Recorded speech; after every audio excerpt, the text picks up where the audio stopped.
శ్రీ గురుభ్యో నమః శ్రీ మహాగణపతి నమః గ్రహ సంచారాల కార్యక్రమానికి స్వాగతం.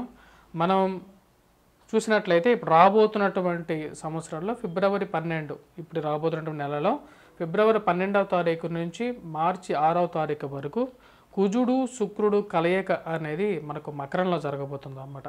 మకర రాశిలో వచ్చేటప్పటికి శుక్రుడు యొక్క సంచారం అనేది జరుగుతుంది. దాని యొక్క ప్రభావం అనేది ఎలా ఉండబోతుంది అనేది చూద్దాం. మనకు వచ్చేటప్పటికి శుక్రుడు ఎటువంటి గ్రహం వచ్చేటప్పటికి శుక్రుడు యోగ్యాన్ని ఇవ్వగలుగుతాడు. చాలా స్థానాల్లో యోగ్యాన్ని ఇవ్వగలుగుతాడు. షష్టమంలో, పంచమంలో, అలాగే విధంగా అష్టమంలో ఉన్నా సరే, వ్యయ స్థానంలో ఉన్నా సరే యోగ్యాన్ని ఇవ్వగలుగుతాడు. అదేవిధంగా సప్తమంలో అంటే అనుకూలమైనటువంటి ఫలితాన్ని ఇవ్వడం అన్నమాట. చాలా స్థానాల్లో శుక్రుడు మన యొక్క గోచర రీత్యా సంచారం చేస్తున్నప్పుడు అనుకూలమైనటువంటి ఫలితాన్ని ఎక్కువగా ఇస్తూ ఉంటాడు. ధనస్థానంలో కానీ జన్మరాశిలో సంచారం చేస్తున్నప్పుడు సఖ్యతని, సౌఖ్యాన్ని ఇవ్వగలుగుతాడు. స్త్రీ సంబంధితమైనటువంటి వ్యవహారాల్లో, అలాగే ధన సంబంధితమైన వ్యవహారాల్లో అనుకూలించేటువంటి ఒకానొక గ్రహం వచ్చేటప్పటికి శుక్రుడు మంచి అనుకూలమైనటువంటి ఫలితాలు ఇచ్చినప్పుడు జీవితంలో చాలామంది ఉన్నతమైనటువంటి స్థానానికి ఫాస్ట్ గ్రోత్ అనేది కూడా రావటం అనేది జరుగుతుంది. అదేవిధంగా కుజుడు జాతకరీత్యా వచ్చేటప్పటికి రాజకీయంగా కూడా బలమైనటువంటి శక్తి అన్నమాట. అంటే రియల్ ఎస్టేట్లో పనిచేస్తున్నటువంటి వారికి కుజుడు యొక్క బలం అనేది చాలా ముఖ్యం అన్నమాట. అదేవిధంగా రాజకీయంగా ఎదగాలన్నా సరే కుజుడు ఉచ్చ స్థానంలో ఉన్నప్పుడు రాజకీయంగా కూడా ఎదగటం అనేది జరుగుతూ ఉంటుంది. ఇప్పుడు మనం చూసినట్లయితే శుక్రుడు కుజుడు యొక్క కలయిక అనేది జరుగుతున్నది, మకరంలో జరుగుతున్నది అన్నమాట. ఫిబ్రవరి 12వ తారీఖు నుంచి మార్చి 6వ తారీఖు వరకు రెండు గ్రహాలు కలవబోతున్నాయి. ఎలాగైతే శని రవి కలవబోతున్నారో శని కూడా వచ్చేటప్పటికి మనకు రవితో కలవబోతున్నాడు. శని రవి కలిసి ఉంటారన్నమాట. ఆ సమయానికి ఇక రవి గ్రహం కూడా వచ్చేటప్పటికి ఇక్కడ మార్పు అనేది జరుగుతున్నది. అలాగే శుక్రుడు కుజుడు కలవబోతున్నారు అన్నమాట. ఫిబ్రవరి 12వ తారీఖున 14వ తారీఖున వచ్చేటప్పటికి రవి శనితో కలవబోతున్నాడు, ఆది శత్రువులతో కలవబోతున్నారు అన్నమాట. ఈ యొక్క ప్రభావం అనేది ద్వాదశ రాశుల వారి మీద ఎలా ఉండబోతుంది అనేది చెప్తాను. ఇప్పుడు రాబోతున్నటువంటి ఫిబ్రవరి మంత్లో కూడా దీని యొక్క ఇన్ఫ్లుయెన్స్ అనేది ఉంది. కొంతమందికి అఖండంగా కూడా బాగా పనికొచ్చే విధంగా కూడా ఉంటుంది. ఎందుకంటే శుక్రుడు చాలా ఎంత సాఫ్ట్ నేచర్ ఉన్నటువంటి గ్రహమో కుజుడు దానికి రెపల్సివ్గా ఉండేటువంటి ఒక నేచర్ అన్నమాట. సో ఈ రెండు గ్రహాలు కలవబోతున్నాయి. ఏ యొక్క రాశుల వారికి బాగా కలిసి వస్తుంది అనేది ఆ యొక్క రాశుల వారి గురించి నేను చెప్తాను. మిగతా రాశుల వారు కొన్ని రెమెడీస్ అనేది కూడా లాస్ట్లో చెప్తాను. లాస్ట్ వరకు చూసినట్లయితే మనం చూసినట్లయితే శుక్రుడు కుజుడు ఎప్పుడైతే కుజుడితో కలవటం జరుగుతుందో శుక్రుడు తన యొక్క ప్రభావం అనేది పూర్తిగా కోల్పోవటం అనేది జరుగుతుంది అన్నమాట. అంటే తన యొక్క ప్రభావం అనేది పూర్తిగా ఉండదు, ఇంకా శుక్రుడి యొక్క ప్రభావమే ఉంటుందన్నట్టుగా చెప్పచ్చు. ఇప్పుడు ద్వాదశ రాశుల వారి మీద ఈ యొక్క ప్రభావం ఇక రాబోతున్నటువంటి 3 రాశుల వారికే యోగిస్తాడు. కుజుడు రజోగుణ కారకుడుగా కూడా చెప్తారన్నమాట. అంటే రజోగుణం, సత్వగుణం, తమోగుణం అనే 3 గుణాలు ఎలాగైతే ఉంటాయో రజోగుణ కారకుడుగా కూడా చెప్తాడు. ఈర్ష్యా ద్వేషాలకి కూడా ముఖ్య కారకుడుగా కూడా చెప్తాడు అన్నమాట. అంటే ఒక మనిషి మీద ద్వేషం రావడానికి ముఖ్య కారకుడు కుజగ్రహం అన్నమాట. కుజుడు ఉచ్చ స్థానంలో ఉన్నప్పుడు ఏంటంటే రాజకీయ అనుకూలత, రాజకీయాన్ని ఇవ్వగలుగుతాడు, ల్యాండ్లు బాగా కలిసి వచ్చే విధంగా ఉంటుంది. అదేవిధంగా శుక్రుడు అనుకూలతంగా ఉన్నప్పుడు జీవితంలో ఫాస్ట్గా ఎదగటం అనేది కూడా జరుగుతుంది అన్నమాట. ఈ రెండిటికి పరస్పర విరుద్ధంగా చెప్తారు. శుక్రుడు వివాహకారకుడుగా ఉంటాడు. అలాగే కుజుడు వచ్చేటప్పటికి అన్య పురుషుడితో, అన్య స్త్రీతో కూడా సత్సంబంధాలు ఏర్పరచుకోవటానికి, వారితో కలవటానికి కారకుడుగా కూడా కుజుడిని చూపించడం అనేది మన జ్యోతిష్యరీత్యా కూడా జరుగుతూ ఉంటుంది అన్నమాట. ఇప్పుడు ఈ యొక్క రెండు గ్రహాలు ఎప్పుడైతే కలవబోతున్నాయో వాటి యొక్క ప్రభావం అనేది ద్వాదశ రాశుల వారిలో కొన్ని రాశుల వారికి బాగా కలిసి వస్తుంది. ఆ యొక్క గ్రహాలు, ఆ యొక్క రాశుల వారు ఎవరు అనేది మనం చూద్దాం. సింహరాశి వారికి వచ్చేటప్పటికి సెకండ్ పొజిషన్ చెప్పచ్చు. ఎందుకంటే సింహరాశి వారికి వచ్చేటప్పటికి 6వ స్థానంలో శుక్రుడు కుజుడు కలవబోతున్నారు. తద్వారా వచ్చేటప్పటికి ఈ యొక్క రాశి వారికి వచ్చేటప్పటికి ధన సంబంధితమైన వ్యవహారాల్లో అనుకూలమైనటువంటి ఫలితాలుగా చెప్పచ్చు. శుక్రుడు కుజుడు షష్టమంలో కలిసినప్పుడు పంచమంలో ఉన్నప్పుడు శుక్రుడు అంత యోగాన్ని ఇవ్వడు. షష్టమంలో ఎక్కువగా అనుకూలమైనటువంటి ఫలితాలు ఇచ్చేటువంటి గుణం కలిగినటువంటి వాడు శుక్రుడు గోచార రీత్యా. ఇప్పుడు శుక్రుడు కుజుడు షష్టమంలో కలిసినప్పుడు వృత్తిపరంగా, వ్యాపారపరంగా కూడా అనుకూలంగా ఉంటుంది. కాకపోతే సప్తమంలో ఉన్నటువంటి రవి అయితే యోగ్యాన్ని ఇవ్వడు. వైవాహిక జీవితంలో మనస్పర్ధలకి కారకుడుగా కూడా తయారవుతూ ఉంటాడు అన్నమాట. అలాగే అదేవిధంగా సప్తమంలో ఉన్నప్పుడు రవి యొక్క దృష్టి కరెక్ట్గా 90 డిగ్రీస్ యాంగిల్లో వచ్చేటప్పటికి రవి శని యొక్క దృష్టి వచ్చేటప్పటికి ఈ యొక్క రాశి వారికి జన్మరాశి మీద అధికంగా ఉంటుంది. ధనాన్ని కొద్దిగా ఎక్కువగా ఖర్చు పెట్టినప్పటికీ కుజుడు శుక్రుడు కలిసి షష్టమంలో ఉన్నప్పుడు ధనం అనేది ఎక్కువగా అధికంగా ఖర్చు అవ్వకుండా అవుతున్నప్పటికీ దాన్ని సంపాదించే శక్తిని ఇవ్వగలుగుతాడు. అదేవిధంగా ఉద్యోగ ప్రయత్నాలు సంబంధితమైన వ్యవహారాల్లో అనుకూలమైనటువంటి ఫలితాలుగా పొందగలుగుతారు. గృహ వాహన కొనుగోలు సంబంధితమైన విషయాల్లో అనుకూలించే విధంగా ఉంటుందన్నమాట.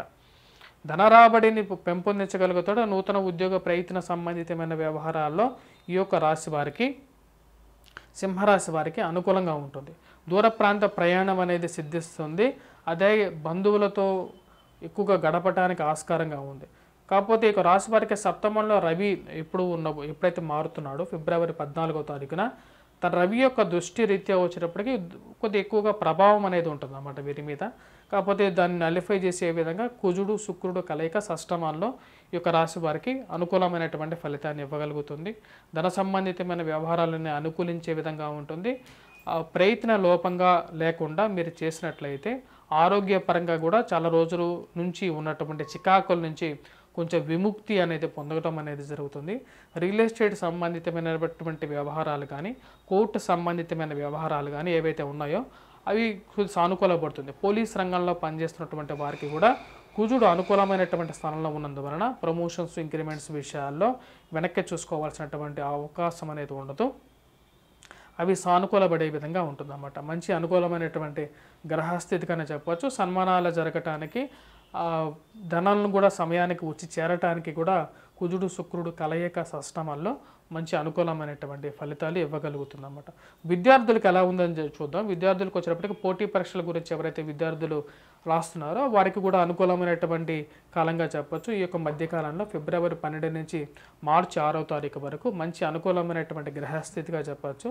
కొన్ని విషయాల్లో డబ్బు సమయానికి లేకపోయినప్పటికీ కూడా విద్యార్థులు పోటీ పరీక్షల్లో సమయానికి విజయాన్ని సాధించగలుగుతారు, పాస్ అవ్వగలుగుతారు, మంచి ఉత్తీర్ణత కూడా సాధించగలుగుతారు. ఈ రాశి వారికి అనుకూలమైనటువంటి గ్రహస్థితిగా చెప్పచ్చు.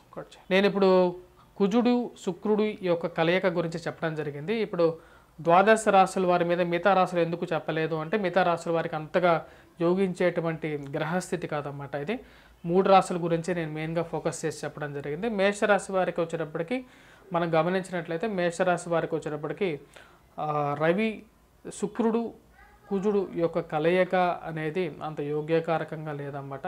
ఎందుకంటే రాజ్యస్థానంలో ఉన్నటువంటి కుజుడు యోగ్యాన్ని ఇవ్వడు, కుజుడితో కలిసినటువంటి శుక్రుడు కూడా యోగ్యాన్ని ఇవ్వడు. వృత్తిలో కొన్ని అనిశ్చితిని కలిగించే విధంగా ఉంటాడు. కాకపోతే రవి అనుకూలత అనేది మేషరాశి వారిని కాపాడే విధంగా ఉంది.